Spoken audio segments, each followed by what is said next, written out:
My name is Alex Payne. I'm the co-founder and CTO of BankSimple. We are reinventing personal banking through better customer service, design, and technology.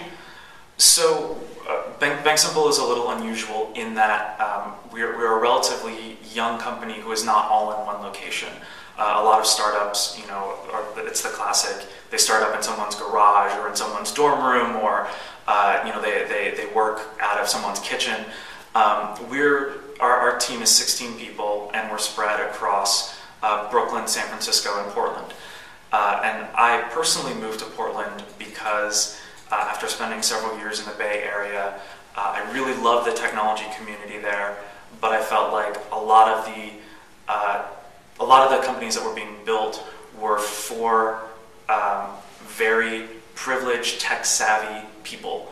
That they were building, people were starting companies to build products for their friends rather than thinking about building companies for their neighbors, their parents, the people back home. And the thing that I like about Portland is there's a great tech community here, but people are very down to earth, and I think Portland could be a real hub for folks building businesses for kind of honest, middle-class, hard-working people who could use some of the advantages of the great technology that's been developed in places like the Bay Area. That technology needs to kind of trickle down, I think.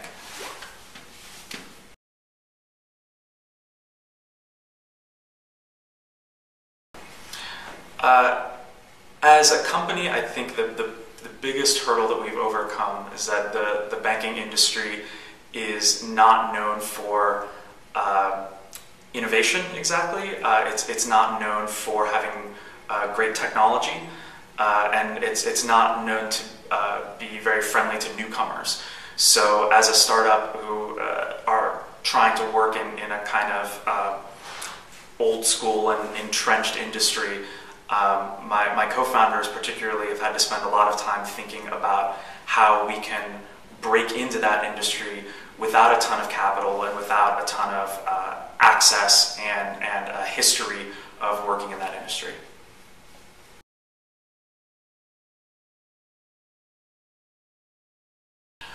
I think what has tripped us up has been again kind of the velocity of the industry. Most of us are coming from web technology company backgrounds where the only thing that's gating your launch is you. That is that if you're coding 16 hours a day, eventually you'll get there. You don't have to wait for partners. Your only delays might be waiting for another virtual machine to come up at Amazon. In the industry that we're working in, we've found really excellent partners, but because of the regulatory requirements and other sort of enforced delays in the banking world, things take a little bit longer than we would sometimes like. And so we've kind of had to figure out how to organize our schedule around those delays and make the most of it. And it's not impossible, but it was an adjustment for all of us.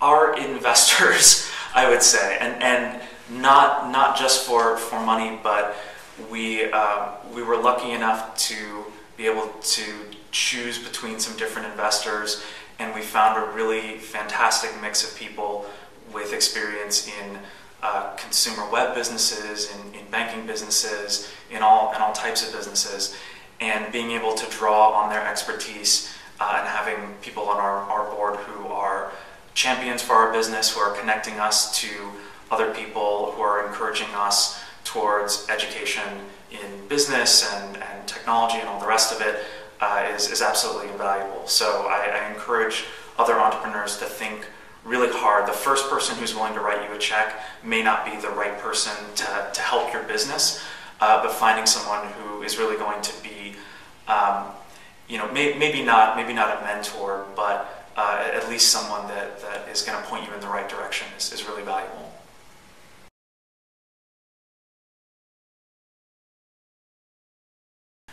the thing that inspires me to keep going is that I feel like we're building a business that is really trying to be sustainable on all fronts. We're trying to build a great place to work. We're trying to build a business whose incentives are aligned with our customers in an industry where that is not the case.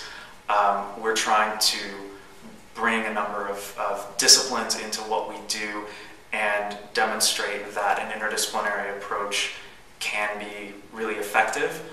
And I think proving out those ideas is what gets me up in the morning. The opportunity to try something a little different and show people, you know, yes, this works, or maybe to find out that our assumptions don't work, but you know, figure out a road that we can go down successfully, and then share that information with other entrepreneurs. That's really motivational.